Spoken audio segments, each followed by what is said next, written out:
Halo, apa kabar? Semoga selalu dalam keadaan sehat walafiat, tetap semangat. Kembali berjumpa dengan saya, Rizwan Arif dan Bung Rocky Gerung. Bung Rocky, kantor Wakil Presiden sejak kemarin itu menyiapkan fasilitas laporan warga langsung ke Gibran. Banyak yang terheran-heran ini, mengapa Wakil Presiden kok harus membuat fasilitas semacam itu? Bukankah hal yang semacam ini kan sebenarnya sudah ada kok bukan jangankan di tingkat kementerian, di tingkat kabupaten, kota, provinsi juga sudah ada gitu. Bahkan ini juga di lingkungan kepresidenan dan wakil presiden dan Menteri Sesnek juga ada sebenarnya fasilitas semacam ini. Kita tahu lah kira-kira maksudnya apa ya kalau Gibran membuat fasilitas-fasilitas semacam ini, fasilitas yang kesannya populis begitu. Mungkin itu ide yang dihasilkan melalui diskusi panjang dengan tim media Pak Wapres itu. Lalu ditemukan semacam cara yang udah standar supaya terus ada di depan kamera, mesti ada sesuatu yang sensasional tuh. Jadi kalau situs itu atau proyek itu diucapkan hari ini, itu artinya Wapres itu segera ingin supaya dia terus ada di depan publik, depan kamera. Karena dengan menunggu laporan itu udah ada berita, mengomentari laporan udah ada berita, apalagi menjadikan laporan itu sebagai bahan untuk dibicarakan di sidang kabinet. Kan akhirnya konsekuensinya begitu. Jadi sidang kabinet harus ada satu fasilitas, yaitu membahas laporannya masyarakat yang masuk pada istana Wapres. Jadi nanti ada sesi khusus setelah Pak Prabowo memimpin sidang kabinet untuk antisipasi program 100 hari, lalu sidang kabinet dipindahkan pada Pak Gibran untuk membahas laporan-laporan masyarakat tentang keresahan, tentang kesulitan ekonomi, tentang isu-isu sosial politik. Kan itu dasarnya begitu kan. Jadi bagus juga ide itu supaya betul-betul ada yang kita lihat konkret dikerjakan oleh Wakil Presiden, yaitu Bapak Gibran. Dan tentu akan disiapkan tim untuk setiap hari Rabu sidang kabinet sudah ada isu-isu yang dijadikan isu publik untuk dibahas di sidang kabinet. Nah, ini ada kerjaan baru sebetulnya yang memungkinkan kita melihat aktivitas real dari Wakil Presiden, yaitu menerima keluhan masyarakat. Dan itu artinya semua kamera akan ada di kantor Wakil Presiden, karena keluhan rakyat itu bertumpuk dan setiap hari mau disensor berapa banyak, 40 keluhan. Itu artinya Pak Wapres akan ada di kantor kira-kira 27 jam karena keluhan terlalu banyak tuh. Walaupun kita tahu sebetulnya sudah ada fasilitas di masing-masing kementerian, bahkan di dinas-dinas untuk menerima keluhan publik. Tetapi kalau kita duga dengan cara yang agak mencurigai adalah keinginan Wakil Presiden untuk selalu mampu bukan melayani, tapi terlibat di dalam problem-problem real masyarakat kita. Jadi kita tunggu aja bahwa nanti sidang kabinet berikutnya setiap hari Rabu ada 2 sesi. Sesi untuk membahas program nasional dipimpin oleh Presiden, dan sesi untuk membahas keresahan masyarakat dipimpin oleh Wakil Presiden. Nah, itu saya kira ide yang brilian. Tapi kalau respon netizen ini sudah bisa kita duga gitu. Justru sekarang katanya netizen itu mau menggunakan fasilitas itu rame-rame untuk melaporkan akun Fufu Fafa gitu, dan diminta Gibran untuk membongkar siapa pemilik akun Fufu Fafa ini. Jadi ini jadi semacam bumerang ya untuk Gibran. Oh, ternyata apresiasi publik terhadap ide itu langsung memperoleh dukungan, reaksi dari publik, karena netizen langsung mengirim problem yang sedang mereka hadapi, yaitu ada satu masalah yang sampai sekarang masih meresahkan publik dan minta diselesaikan oleh Wapres melalui lapor Wapres itu, yaitu masalah Fufu Fafa. Dan banyak netizen yang meminta supaya Mas Wapres ini segera meneliti beredarnya dan masih beredarnya dan kecurigaan tentang siapa sebetulnya pemilik akun Fufu Fafa. Jadi saya kira itu hal pertama yang mesti dibereskan oleh Wapres, karena ini laporan masyarakat. Netizen ramai-ramai sudah melaporkan akun Fufu Fafa, dan itu betul-betul jadi public issue, jadi masalah nasional, bahkan masalah internasional. Jadi kita akan lihat nanti di sidang kabinet setelah Pak Prabowo pulang, akan ada pembahasan tentang problem yang paling banyak diributkan atau dilaporkan oleh masyarakat pada kantor Wapres, yaitu melalui situs lapor Wapres ini adalah kasus Fufu Fafa. Jadi saya kira bagus juga supaya terlihat keseriusan dari Wakil Presiden untuk menyelesaikan sebuah kasus yang kita nggak tahu itu menyangkut apa. Tetapi kalau kita lihat di media sosial, kasus yang dilaporkan itu adalah menyangkut akun Fufu Fafa yang dianggap menghina, melecehkan secara gender, secara seksual, bahkan ada sensasi seksual di situ tuh. Ya kita tahu apa yang dibicarakan, tapi kita nggak tahu itu akun siapa. Nah, supaya jelas, maka Wakil Presiden, karena kebetulan beliau sudah membuka kesempatan pelaporan, maka sebaiknya itu yang didahulukan. Karena yang lain-lain soal laporan misalnya tentang susu yang sudah ditumpahkan sebagai penarik perhatian bahwa ekonomi para peternak ini sebetulnya dikendalikan oleh kartel sehingga harga susu itu tidak bisa bersaing dengan susu impor misalnya.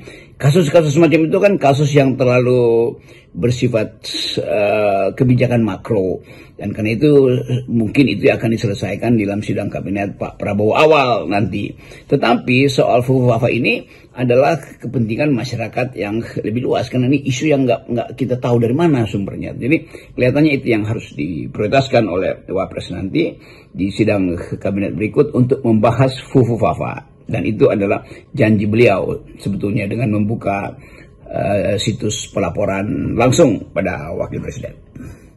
Selain ini ada tujuan untuk terus tampil jadi sorotan media, apakah ini ya soal Wakil Presiden membuka fasilitas pengaduan ini karena ya dia itu tidak punya kompetensi begitu, sehingga sampai sekarang dia tidak beri tugas apapun oleh Presiden Prabowo. Ini kan kita tahu Pak Prabowo pergi ke luar negeri sampai lama gitu, lebih dari setengah bulan. Itu bahkan Pak Prabowo masih terus mengendalikan pemerintahan, karena para menteri kan kemarin kalau merasa laporannya tidak cukup sampai Menko, itu masih diperkenankan untuk menelpon langsung ke Presiden. Itu artinya kan artinya Gibran ini kan dilewati begitu saja oleh para menteri-menteri itu. Saya kira inisiatif untuk membuka loket pelaporan itu dibuat sendiri oleh Wakil Presiden karena menganggap tidak ada pendelegasian yang terarah dari Presiden tentang apa yang mesti dilakukan.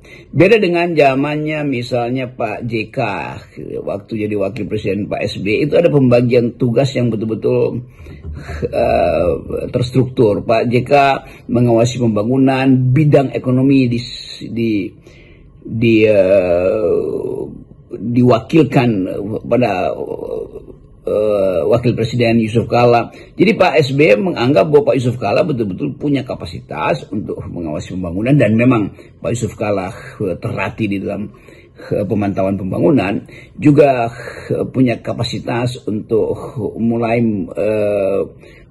sebut aja menstrukturkan problem-problem ekonomi untuk dibawa ke sidang kabinet. Jadi Pak JK itu punya keahlian yang sesuai dengan kapasitasnya tuh. Demikian juga Pak sebelumnya dari Pak SBY ada seorang ekonom senior yang mampu untuk melihat kaitan makro mikro tuh. Zaman Pak Harto, Pak Habibie ngerti tentang apa yang mesti diunggulkan, yaitu proyek-proyek strategis yang bersifat high tech gitu. Jadi semua juga zaman Pak Gus Dur, Ibu Mega sebagai Wakil Presiden mengerti tentang dinamika politik karena memimpin partai. Jadi semua Wakil Presiden kita itu dari awal itu memang punya kapasitas untuk memimpin satu isu atau mengendalikan satu isu, atau bahkan mencari keterangan yang lebih komprehensif tentang isu-isu nasional dan internasional.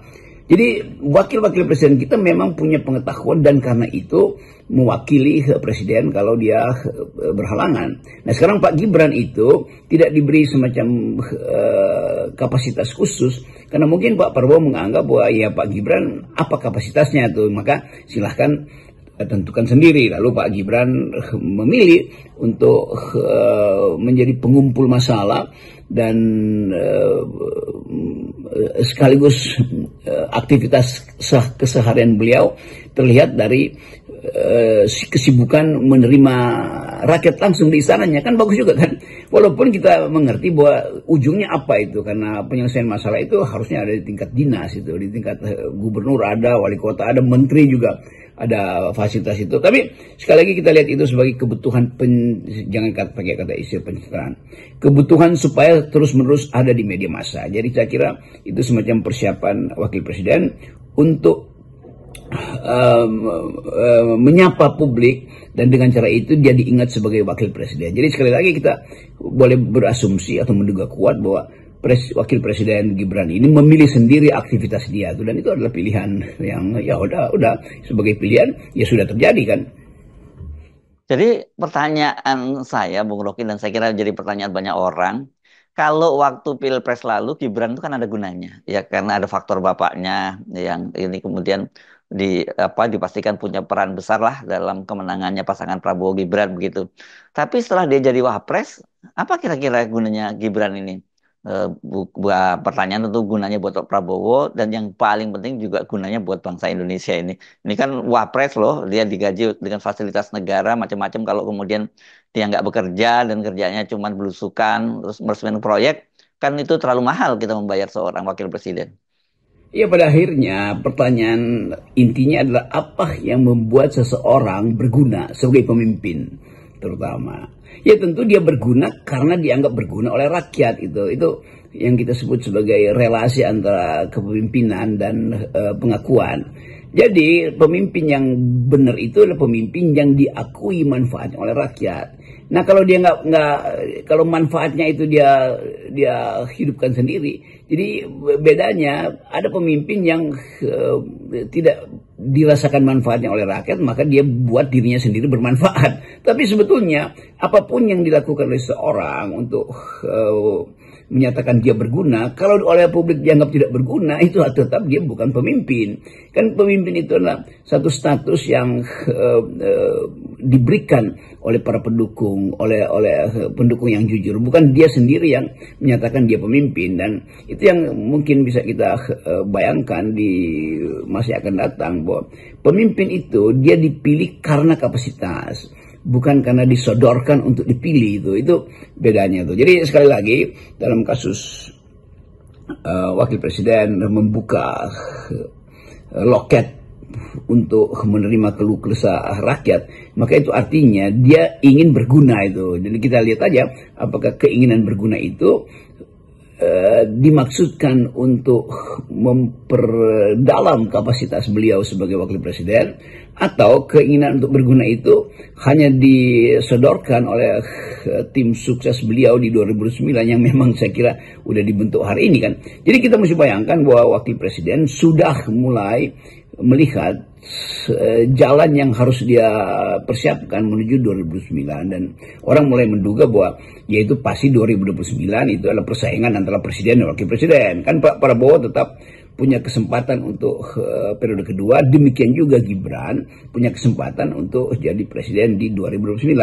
Nah karena itu kita lihat secara gampang bahwa ada persaingan public relation, persaingan PR antara Pak Prabowo dengan Pak Gibran hari-hari ini. Itu adalah watak politik biasa saja, kita lihat itu. Yang luar biasa adalah cara-cara untuk mempersiapkan diri. Itu saya kira yang akan dibicarakan. Tentu Pak Prabowo lagi beredar ke luar negeri dan ada kontroversi, yaitu ketika Prabowo menyetujui semacam upaya untuk memulai persahabatan dengan Cina, tetapi kemudian kelebihan itu persahabatannya itu dibuat dalam bentuk joint statement, khususnya untuk hal yang sangat rentan dibicarakan publik internasional, yaitu Cina Selatan. Karena Cina Selatan itu adalah klaim sepihak dari Cina, dan itu menimbulkan ketegangan politik di antara Cina dan negara-negara. sekitar Laut Cina Selatan dan Indonesia terkait dengan isu itu karena klaim Cina yang sepihak yang menganggap bahwa laut sekitar Natuna itu adalah milik dia. Tapi saya kira itu isu yang betul-betul akan jadi isu nasional ketika Pak Prabowo pulang. Jadi kita lihat nanti minggu depan Prabowo akan kembali ke Indonesia dengan isu yang kontroversial yaitu memberi jalan pada Cina untuk punya klaim pada Indonesia, dan itu bertentangan dengan prinsip kita bahwa kita negara yang berdaulat dan sudah sedang mempertahankan wilayah Natuna itu. Kenapa mesti ada semacam negosiasi lagi dengan Cina yang klaimnya itu tidak didukung oleh hukum internasional? Yaitu isu Pak Prabowo, dan isu Pak Gibran nanti minggu depan adalah soal permintaan publik supaya wakil presiden memperhatikan keluhan publik tentang isu Fufu-Fafa. Itu masalahnya. Salam akal sehat. Salam akal sehat.